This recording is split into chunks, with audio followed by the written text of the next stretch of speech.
Olá, ouvintes gulosos, seus lambões. Esta semana é que foi, não foi o quê? Não sei, foi só para começar isto. Cá estamos nós em mais uma sexta de tubo de ensaio. Transformámos as sextas em segundas, só para vos fazermos a vida negra. É para o Bruno de sexta, é para desligar os neurónios, não nos venha chegar. Não, a sexta é demasiado sobrevalorizada. Até Jesus decidiu morrer numa sexta, quando se tem sido numa segunda, teria tido muito mais gente a perceber a motivação. Morre para salvar-vos a todos e porque ninguém aguenta uma segunda-feira. Até eu alinhava em fazer o jejum na Páscoa, se o JC tivesse batido as botas numa segunda-feira. Mas o grande tema da semana foi o furacão, vulgo tempestade tropical Leslie. Eu, quando ouvi falar da tempestade tropical, fui logo vestir uma camisa com palmeiras. Foi uma noite com toda a gente acordada, assustada, a seguir as notícias, excepto o comandante dos bombeiros municipais da Figueira da Foz, Nuno Osório, que se foi deitar cedinho, porque estava a ficar frio. Eu vi uma foto do comandante dos bombeiros da Figueira da Foz e fiquei com a sensação que ele era das poucas coisas que iria resistir a ventos de 130 km por hora. Ele tem cabedal para fazer o preço certo em euros. Ele apresentou o seu pedido de demissão e reconheceu que não tinha condições para se manter no lugar e justificou o seu ato de ausência por questões de ordem familiar. Tinha um jantar de leitão. No fundo, usou a mesma desculpa que Cavaco Silva costuma usar para se baldar às cerimónias onde está o presidente Marcelo. Foi uma noite diferente. A Leslie fez-me lembrar a minha mãe quando eu tinha 16 anos. A ordem era tudo em casa antes das 11. Entretanto, a SIC avisava, e cito, as autoridades pedem para que as pessoas evitem deslocar-se para as zonas costeiras, seguido de, por favor, enviem os vossos vídeos da tempestade para, etc. Resumindo, apesar de mal pagos, não nos apetece sacrificar as vidas dos nossos jornalistas. Por isso, se tem pouco amor à vida, dava-nos imenso jeito que fizessem o trabalho que quem trabalha para nós não faz. Também descobri que, segundo os jornalistas da CMTV, existe uma coisa chamada iárvore. Outra coisa terrível foi saber que existem chapéus de chuva com o logotipo do Correio da Manhã. Para os lisboetas, que no fundo é o que conta em termos de país, não é? A Leslie foi apenas um ataque de aerofagia temporal. Um fracasso esta Leslie, tanta coisa e afinal, nada.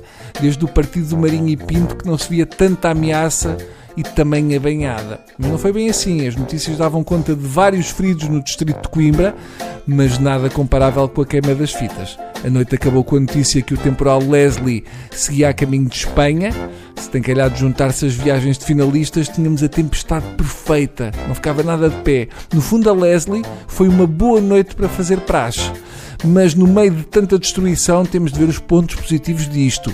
A tempestade derrubou vários eucaliptos. Aliás, esta semana o nosso presidente Marcelo foi filmado a arrancar eucaliptos e pede para seguirem o seu exemplo. Eu aposto que o que ele arrancou tinha sido plantado pelo Cavaco. Marcelo e Cavaco nos últimos tempos andam às turras. Eu estou convencido que se agora o Cavaco morresse, o nosso presidente Marcelo mandava pôr a bandeira nacional à haste e meia. No Brasil, o provável próximo Presidente da República, Bolsonaro, diz que vai acabar com o Ministério da Cultura, ou seja, mandou o Alexandre Frota levar no dito. Entretanto, o Ku Klux Klan apoia Bolsonaro, mas diz que só tem pena de ele dar-se bem com os judeus de Israel. Pronto, ninguém é perfeito, KKK. Chega de queixas, vamos passar para uma boa notícia que demonstra que Portugal é um país de empreendedorismo. Militares subalugam casas do Estado a turistas. A minha pergunta é, com ou sem armas? Como é que será o anúncio? Aluga-se T3 com algum cachê e muito poder bélico. Seja como for, esqueçam a ideia de fazer de tanques um condomínio fechado para turistas, porque aquilo não tem segurança nenhuma. Tem sido um dos temas desta semana, do Ministro da Defesa ao Chefe de Estado-Maior das Forças Armadas. O assalto a tanques já fez mais baixas do que 10 anos de comissões no Afeganistão, Bósnia ou que 2 recrutas nos comandos da carregueira. O meu receio é que ainda vão gamar o memorando de tanques. Seja como for, as armas de tanques já foram devolvidas, enquanto eu continuo à espera de alguns DVDs que emprestei a amigos meus. Já lá vão anos e nada. Parece o saco azul do BES. Disto ninguém fala, uma injustiça. Outra notícia da semana foi a Moody's tira Portugal do lixo. Tudo bem, mas não me convencem, porque eu continuo a achar que a Moody's é uma merda. Eu tenho todo o direito de chamar o que quero, porque eu sou uma pessoa pouco educada e não sou uma agência de rating. Nunca gostei desta facilidade com que eles classificam nações. É como se a partir de certo rating estas históricas e respeitáveis agências pudessem tirar a gravata, abrir uma mini, pôr os pés descalços em cima da secretária e começar a falar à taxista.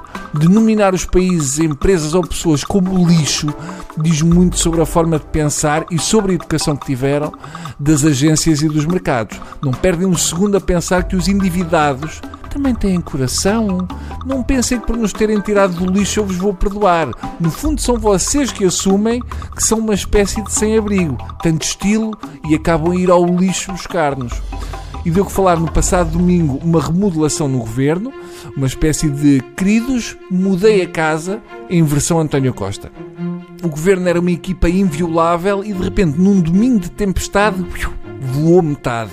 É óbvio que o sucesso eleitoral e a maioria do governo PS é o déficit. Estas mudanças são um somos todos Centeno. No fundo é uma remodelação para que os novos ministros tenham a paciência para Centeno que alguns já não tinham e para... Bem, mudamos de tema. A RTP tinha prometido que prós e contras ia acabar, mas afinal faltaram-nos com a promessa.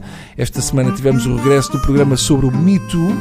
Depois da RTP1 dedicar uma noite à tourada e outra à procissão das velas, só faltava isto. A seguir a RTP vai dar um especial indivíduos que acendem uma fogueira com 2 pedras e um debate sobre a Terra se é plana ou não. Mas vamos ao prós e contras. Eu gostava de destacar a prestação da Raquel Varela. Entre várias afirmações de fazer corar violadores, Raquel Varela disse o seguinte: falamos muito dos homens que matam mulheres, mas e os homens que se suicidam quando a mulher pede o divórcio? Oh, Raquel Varela, eu pensei em matar-me depois de ouvir a Raquel Varela.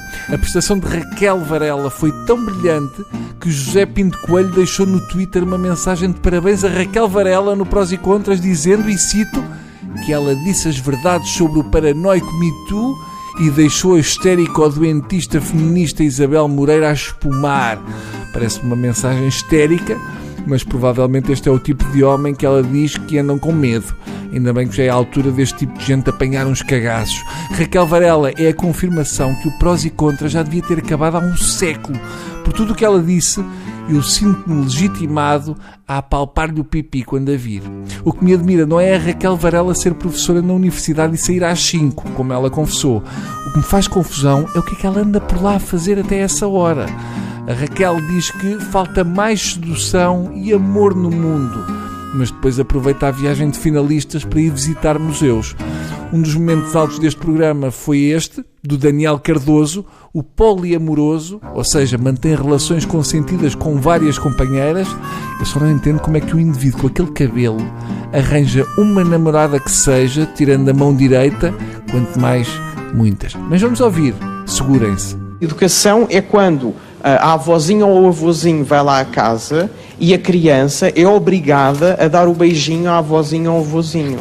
Isto é educação. Estamos a educar para a violência sobre o corpo do outro e da outra desde crianças. Não estou a perceber.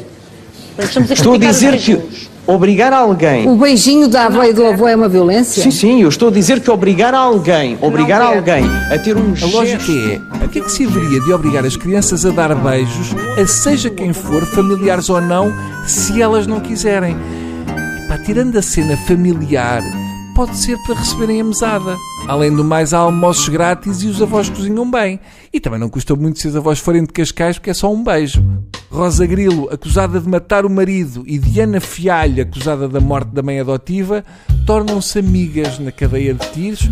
Epá, a realidade dá 10-0 ao tubo de ensaio. Eu, se fosse a Rosa e a Diana, andava de olho uma na outra, porque já sabemos como é que acabam aquelas pessoas de quem é suposto elas serem muito amigas. Jamal Khashoggi, o jornalista que nos seus escritos se opunha ao regime da Arábia Saudita e que desapareceu depois de ter entrado no consulado da Arábia Saudita na Turquia para tratar do seu divórcio, levanta várias questões. Este jornalista desaparecido também fazia triatlo. Bem, sei que uma vez foi à loja do Cidadão e ia morrendo. Mas deixemos o humor negro para quem o aprecia. Caramba, um gajo vai ao consulado para tratar dos papéis do casamento e é cortado vivo às postas ao som de música, que é para não ouvirem os nossos gritos, que é uma maravilha, não é? O mundo não está giro. Já só falta terem usado o som da Rádio Amália para atingirmos os limites do macabro. Um consulado numa capital europeia que na verdade é uma espécie de detalhe para pessoas. Trump acha que ainda não existem provas suficientes. Talvez se lhe servirem uma pita shawarma de jornalista, ele possa acreditar. E eu ando tão desiludido que já acho espetacular os tipos que foram fazer buscas no consulado saudita saírem de lá vivos. O príncipe saudita ainda vai dizer que o jornalista foi atropelado por uma mulher que ia a conduzir e voltam atrás com a lei. Está bem? Pronto, já chega. Estou cansado de todo este horror. Vá, vamos para dentro que eu já não tenho mais nada para dizer. Vou aqui ficar a tirar o cotão do umbigo com um pauzinho para comer comida chinesa. Tá? Até para a semana.